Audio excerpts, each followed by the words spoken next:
2 Timóteo, capítulo 3, versículo 14 a 17. Assim está dito: tu, porém, permanece naquilo que aprendestes e de quem fostes inteirado, sabendo de quem o tens aprendido, e que desde a tua meninice sabes as sagradas escrituras, que podem fazer-te sábio para a salvação pela fé que há em Cristo Jesus.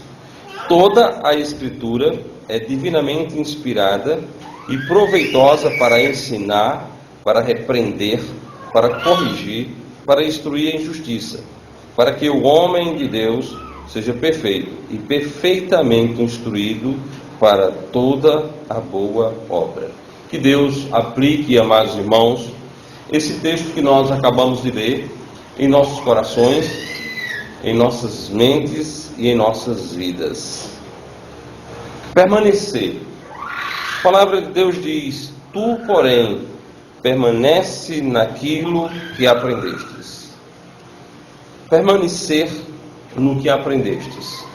Nós que cremos no Senhor Jesus Cristo, temos aprendido na Bíblia, e a fonte é a Bíblia. Não é eu aprendi com fulano ou com Beltrano, mas eu aprendi com a Bíblia, com a palavra de Deus. E isso que nós temos aprendido com a Bíblia, com a palavra de Deus, é algo de grande importância para a nossa vida. Nós temos aprendido, irmãos, que há um único meio de salvação. Que esse único meio de salvação é o Senhor Jesus. E que esse meio de salvação é por meio da fé, e tão somente por meio da fé. Esse único meio de salvação, ele é inteiramente pela fé, sem absolutamente nada vindo de obras, de lei, de religiosidade, de moralidade. Somos salvos tão somente pela fé no nosso único e todo suficiente Salvador Jesus Cristo. Esse ensino das Sagradas Escrituras deve estar continuamente na nossa cabeça, no nosso coração e na nossa boca. Nós precisamos professar, nós precisamos testemunhar, nós precisamos publicar que temos um Salvador. Um Salvador perfeito que nos salvou por sua inteira vontade. Um Salvador perfeito que nos salvou por sua inteira vontade. No Evangelho de João, no capítulo 1, a palavra de Deus diz: quem opera esse novo nascer? Quem opera em nós esta salvação? A palavra de Deus diz algo fabuloso, que é contrário à religião, onde a religião coloca no centro de tudo o homem. Nós temos aprendido e devemos permanecer naquilo que aprendemos, que é Deus. Que é Deus. No capítulo 1 do Evangelho de João, versículo 13, diz: os quais não nasceram do sangue, nem da vontade da carne, nem da vontade do homem, mas de Deus. Essa salvação que nós temos recebido de Deus, essa salvação, ela não foi buscada por mim, essa salvação não foi desejada, nem aprendida, nem desejada por mim. Essa salvação não foi sonhada por mim. Essa salvação, esse nascer na família de Deus, foi vontade de Deus. É de fundamental importância que cada um de nós permaneçamos, estejamos firmes, não movamos 1 milímetro desta verdade escriturística que diz: mas a todos quanto receberam, deu-lhe o poder de serem feitos filhos de Deus, aos que creem no seu nome, os quais não nasceram do sangue, nem da vontade da carne, nem da vontade do homem, mas de Deus. Deus operou em nós o novo nascimento. Deus operou no crente o novo nascimento. Deus nos vivificou. Estávamos nós mortos e Ele nos vivificou. E vos vivificou, estando vós mortos em ofensas e pecados. Esta verdade precisa estar cravada em meu coração, na minha cabeça e na minha vida. Eu sou salvo, porque o Deus eterno, na sua infinita graça e misericórdia, resolveu me salvar. Em Efésios capítulo 2, versículo 1, ele diz: e vos vivificou. E vos vivificou. Ele nos vivificou. Alguns têm ensinado que o homem é o agente dessa ação. O homem não é o sujeito ativo, em hipótese alguma, na salvação. A palavra de Deus diz: e vos vivificou, estando vós mortos em ofensas e pecados. E essa vida que Ele nos dá, e esta vida que Ele nos deu, ela é eterna. Ele nos vivificou, Ele nos deu vida, vida eterna. A palavra de Deus diz: e dou-lhes a vida eterna. Ele nos deu. Eu não comprei, Ele não me emprestou, eu recebi, Ele me deu. Ele não me vendeu, Ele não me emprestou, Ele me deu. No Evangelho de João, nós encontramos várias citações na qual Jesus disse que dá a vida eterna, que quem crê nele tem a vida eterna. Mas eu quero ficar apenas com a citação do capítulo 10. No Evangelho de João, o seu capítulo 10, é suficiente. No versículo 28, ele diz: e dou-lhes a vida eterna, e nunca hão de perecer, ninguém as arrebatará da minha mão. Dou-lhes a vida eterna. Ele nos vivificou, Ele nos deu vida, Ele nos deu vida, vida eterna. Não há outro tipo de vida dada por Cristo. Primeiro, vida eterna só é dada por Cristo. E não há outro tipo de vida dada por Cristo, a não ser a vida eterna. Cristo nos dá a vida eterna. E dou-lhes a vida eterna. E nunca hão de perecer, e ninguém as arrebatará da minha mão. Amados irmãos, nós somos ensinados pela palavra de Deus a respeito dessas verdades. Ele nos vivificou, Ele nos deu vida eterna. A vontade dele de nos salvar. Ele, com base em sua vontade, nos deu vida. Vida eterna. Vida eterna. Eu não posso fugir dessa verdade.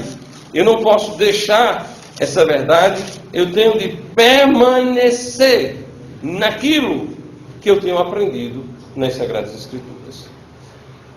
Além disso, nós temos aprendido algo maravilhoso a respeito da vontade do Senhor Jesus para aqueles que são salvos. Membrá-los à sua igreja. E nós temos aprendido, irmãos, algo maravilhoso em relação a isso. E eu quero convidá-los para abrir em Efésios capítulo 4. E nós temos aprendido que há um só corpo. Nós temos aprendido que há um só Espírito. Como também fostes chamados em uma só esperança da vossa vocação. Um só Senhor. Uma só fé. Um só batismo. Um só Deus e Pai de todos, o qual é sobre todos e por todos e em todos vós. Nós temos aprendido, irmãos, que há um só corpo.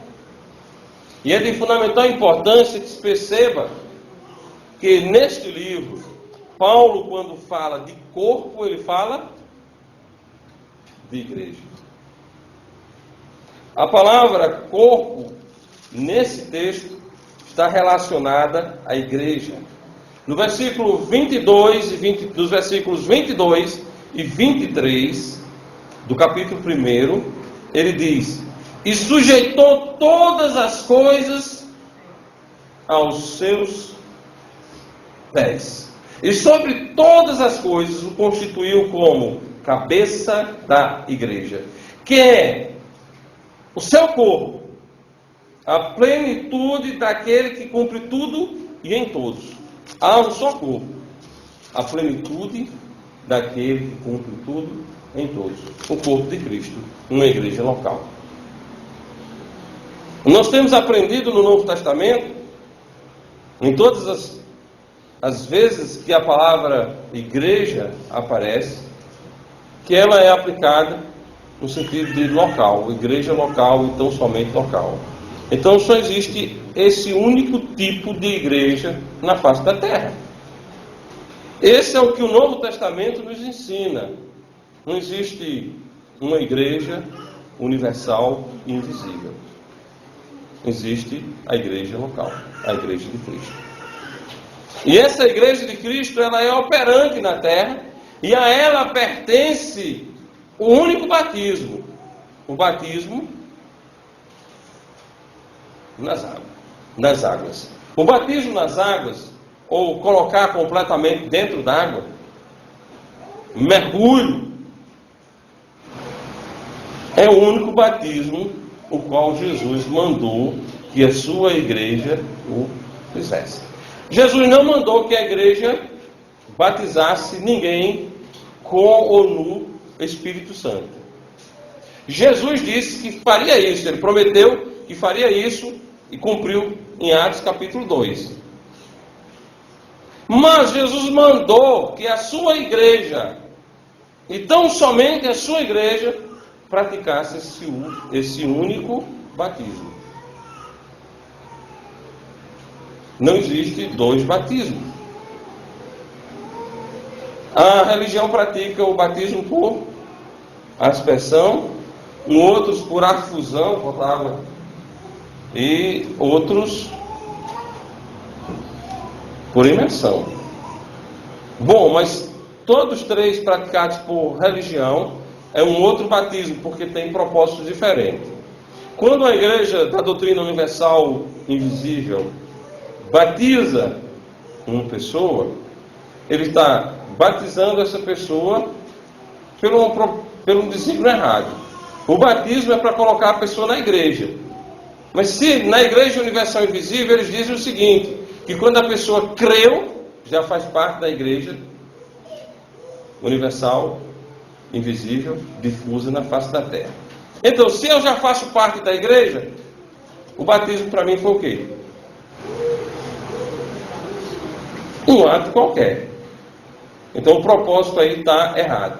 Mas o único batismo é praticado pela igreja de Jesus, que tem como propósito colocar o salvo, e tão somente o salvo. Colocar o salvo na igreja de Jesus. Em Atos capítulo 2,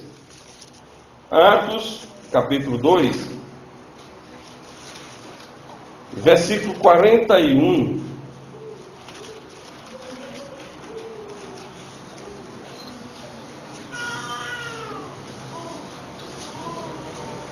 Versículo 41 de Atos 2 diz: de sorte que foram batizados os que de bom grado receberam a sua palavra, E naquele dia agregaram-se quase 3.000 almas, de sorte que foram batizados.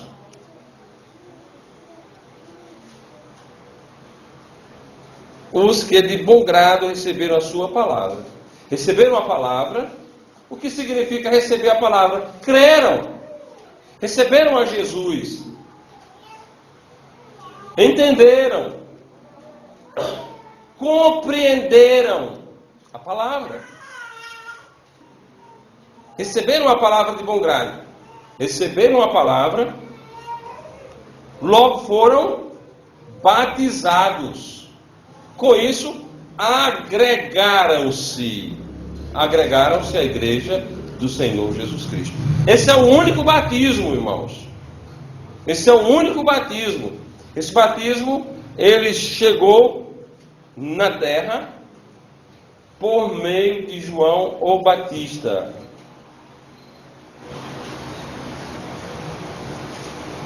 Tendo um símbolo bem prático, que Jesus morreria e que Jesus ressuscitaria. Esse é o símbolo do batismo. Que quando alguém desce as águas, está se identificando com a morte e a ressurreição do Senhor. Bom, João não pregava que Jesus tinha morrido e que Jesus havia ressuscitado. O que é que João pregava no batismo? Que Jesus morreria e que Jesus ressuscitaria. No batismo pós-morte de Cristo, diz a mesma coisa, porém, olhando para trás, que Jesus morreu e que Jesus ressuscitou. João pregava olhando para frente. A igreja prega olhando para trás. Essa é a diferença. Essa é a diferença. Os protestantes têm feito de tudo, e têm nesse feito de tudo o apoio dos falsos batistas para tirarem João do Novo Testamento. Mas a palavra de Deus não permite. A palavra de Deus diz que o princípio do Evangelho de Jesus Cristo. No princípio do Evangelho de Jesus Cristo, quem estava lá? João, o Batista. Então esse é o único batismo para a igreja do Senhor. Esse é o único batismo para a igreja do Senhor. Esse batismo, ele não é um batismo criado, inventado, produzido por homens. Ele foi mandado por Deus, primeiramente a João, e em seguida foi mandado por Cristo à sua amada igreja. Bom, um só batismo. Nós não podemos fugir disso. Não podemos esquecer que fomos ensinados assim. Não dá para esquecer. Então, salvação pela fé. Salvação é nos dar vida eterna. Um só batismo. Um só corpo, uma só igreja, igreja local. São assuntos que igreja batista nenhuma pode fugir deles. São assuntos decisivos na nossa fé. São assuntos que, sendo tirados do nosso meio, nós deixamos de ser batistas.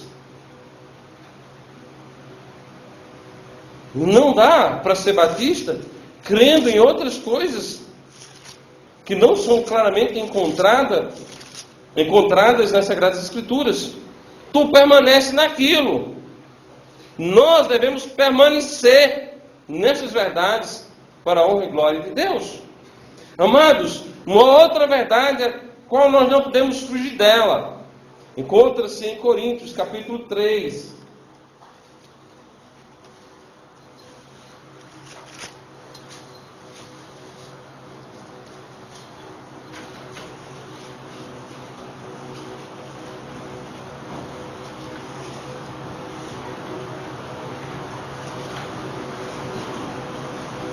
Aliás, capítulo 4, versículo 6. 1 Coríntios 4, 6.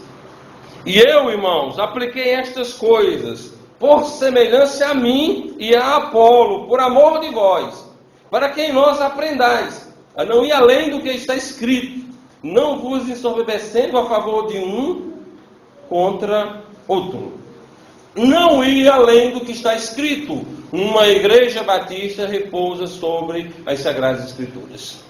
As decisões em uma igreja batista não podem divergirem das Escrituras. A pregação de uma igreja batista não pode divergir da Bíblia, não pode sair da Bíblia.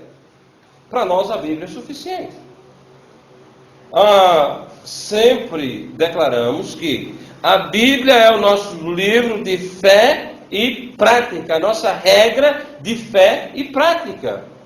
Então é a Bíblia. Não podemos ir além do que está escrito. Não dá para criar coisas novas. Uma igreja batista é uma igreja que olha para o primeiro século. Nós somos uma igreja do primeiro século. As pessoas acham estranho a nossa igreja. E tem de achar. Porque as pessoas estão habituadas com uma igreja contemporânea e nós não somos contemporâneos. O que a palavra de Deus está dizendo? Tu, porém, permanece naquilo que aprendestes. A palavra de Deus está dizendo para nós permanecermos lá no tempo do Novo Testamento. A nossa doutrina. A nossa doutrina. A nossa doutrina, ela é uma doutrina do primeiro século. E nós devemos estar sempre olhando para o primeiro século. Os movimentos contemporâneos, as reformas, o romanismo, não devem nos tocar, não devem nos influenciar. A nossa influência tem que ser do primeiro século. Preste atenção nisso, amados irmãos.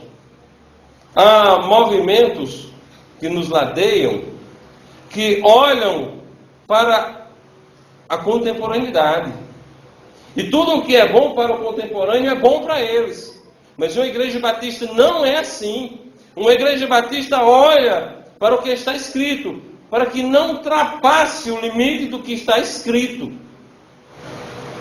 Então nós não precisamos dos teólogos reformados, nós não precisamos de Constantino, não precisamos de Agostinho, não precisamos de Lutero, não precisamos de Calvino, nem de nada que advenha desse movimento. Nós precisamos de Jesus, nós precisamos do que está escrito. Nós repousamos no fundamento que é Cristo. Nós repousamos no Senhor, no fundamento principal. Já foi lançado e que não pode ser removido.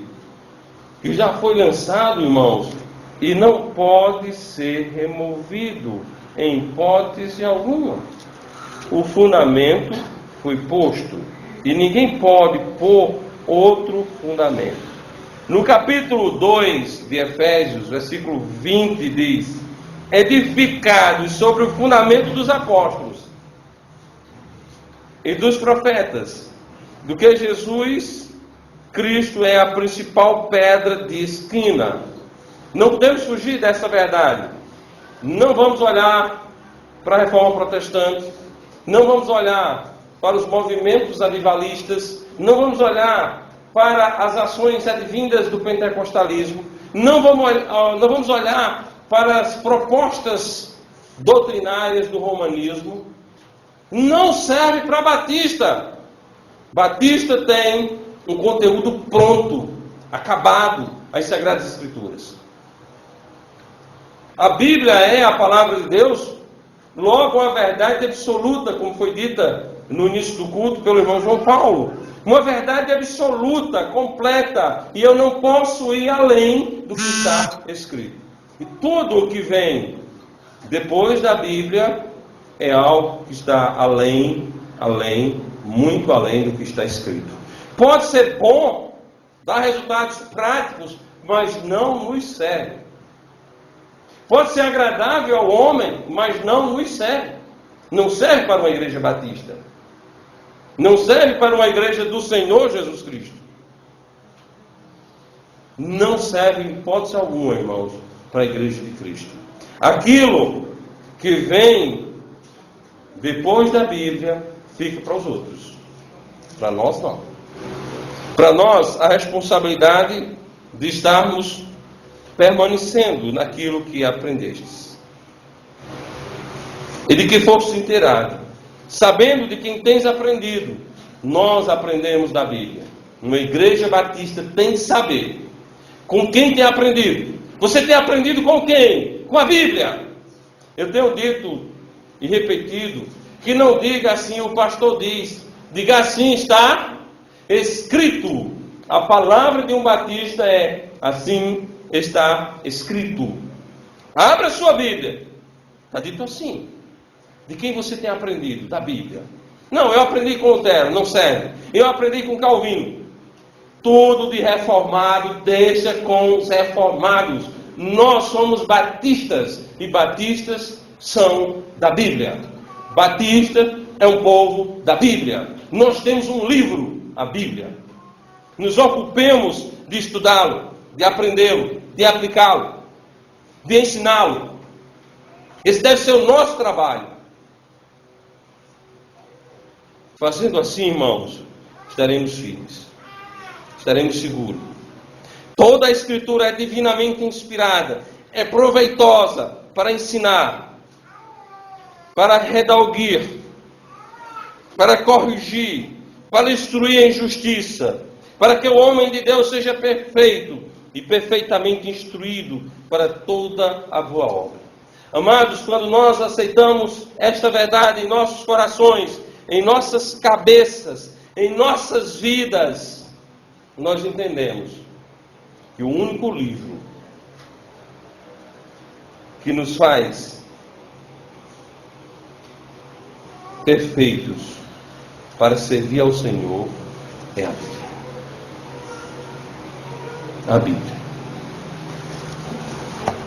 Filosofias, sutilezas, teologias, ensinos de homens, contrário à palavra de Deus, deixemos longe, fora da nossa vida, fora da nossa casa, fora da nossa igreja.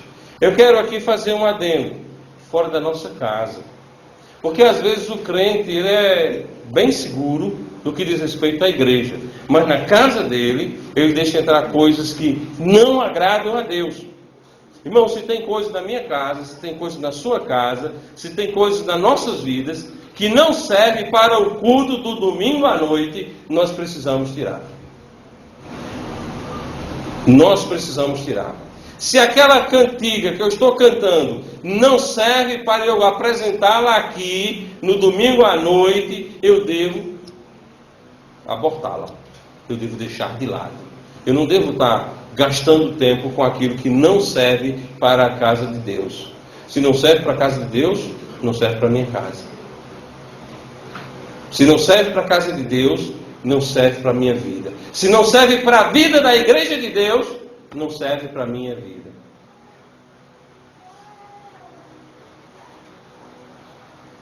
É muito importante que assim venhamos a proceder. A palavra de Deus, irmãos, ela é proveitosa. Vamos encher a nossa vida com a palavra de Deus. Vamos encher a nossa mente com a palavra de Deus. Vamos nos completarmos da palavra. Vamos nos enchermos da palavra para a honra e glória tão somente de Deus. Vamos fazer com que a palavra de Deus habite ricamente na nossa vida. Com que a palavra de Deus esteja abundantemente em nossa vida. Que a palavra de Deus esteja vazando de nós. Quando você pega um algodão e o coloca dentro da água, e quando você o tira da água, o que é que acontece? É pingando, né? Transbordando. Ele está cheio. Cheio de quê? De água. Se você aperta, sai mais água ainda. Assim deve ser o crente. Versículo 16 do capítulo 3 de Colossenses. A palavra de Cristo habita em vós abundantemente, em toda a sabedoria, ensinando-vos, admoestando-vos uns aos outros, com salmos, hinos, cantos espirituais, cantando ao Senhor, com graça em vossos corações. Olha aí a cartilha do crente, olha aí a falação do crente. Que maravilha, irmãos. A palavra de Cristo habita em vós abundantemente. Como eu posso falar de salmos para neto, se eu não sei salmos? Como eu posso, irmãos, falar de cantos espirituais, se eu não os pratico em casa? Se eu estou ouvindo rock em casa, como é que eu vou poder falar de hinos santos para Jorge? Se eu estou ouvindo forró em casa, como é que eu vou poder falar de hinos espirituais com Alexandre? Irmãos, o que é do mundo, o que é do diabo é do diabo, e o que é de Deus é de Deus, amém? Se identifique com as coisas de Deus. Nós precisamos nos identificar com as coisas de Deus. A palavra de Cristo habita em vós abundantemente. Como é que vai pingar a palavra de Deus de nós, se nós não estivermos cheios da palavra de Deus? No exemplo do algodão, o irmão Alexandre diz pingando. Pingando o quê? Pingando água. Pinga água se tiver cheio de água. Agora, se você pegar o mesmo algodão, colocar dentro de veneno líquido, está cheio de veneno, vai pingar o quê? Veneno. Vamos nos encher da palavra de Deus, para que a palavra de Deus transborde da nossa vida.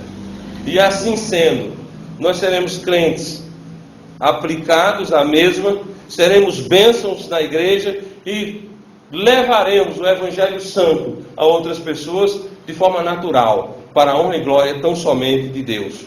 Então que a palavra de Deus habite em vós abundantemente, com toda a sabedoria, ensinando-vos e admoestando-vos uns aos outros. Crente cheio da palavra de Deus, o que é que ele faz? Ele ensina aos outros. Ele admoesta aos outros. Do mesmo jeito, irmãos, crente cheio de coisas do mundo, admoesta e ensina coisas do mundo. É o mesmo exemplo. Cheio de água, transborda água. Cheio de veneno, transborda veneno. Crente cheio de Bíblia, transborda Bíblia. Crente cheio do mundo ou do século, transborda mundo ou século.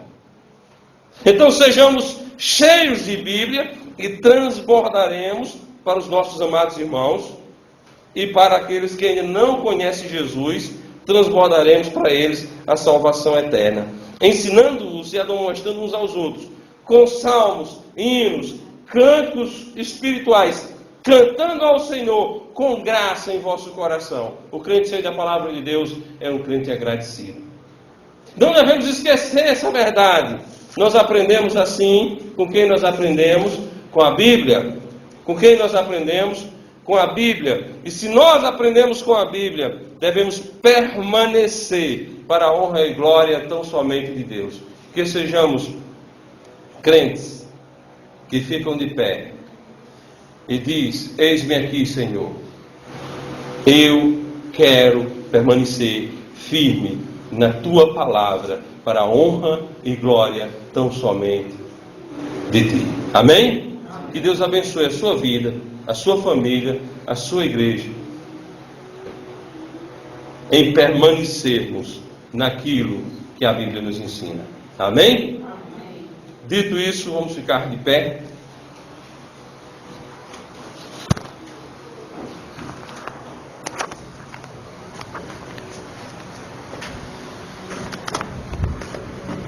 E orarmos ao nosso Deus. Santo Deus, nós te agradecemos.